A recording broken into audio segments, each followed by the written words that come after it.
پاکستان کی سیاست میں پچھلا ایک ہفتہ انتہائی سنسنی کا حامل رہا۔ وزیر اعظم یوسف رضا گیلانی نے صحیح معنوں میں اپنے آپ کو مرد بحران ثابت کر دیا۔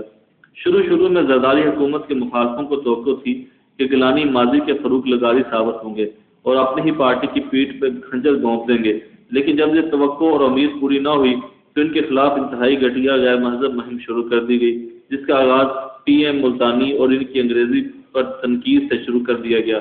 لیکن آفرین ہے گیلانی اور زرداری کی قوت برداشت پر کہ انہوں نے اب تک نہ کی۔ جسٹس آصف سعید کھوسہ نے وزیر اعظم کی سپریم کورٹ حاضری پر اس بات پر افسوس کا اظہار کیا کہ انہوں نے وزیر اعظم یوسف رضا گیلانی کو بددیانت کہا، حالانکہ ایسا نہیں تھا، بلکہ یہ پاکستانی میڈیا کا کارنامہ تھا۔ اس نے ان سے الفاظ منسوب کر دیے۔ یہ ہے ہمارے آزاد میڈیا کی حقیقت۔ یہاں سوال یہ پیدا ہوتا ہے کہ ہمارے آزاد میڈیا نے کس اشارے پر وزیر اعظم کو بددیانت قرار دیا۔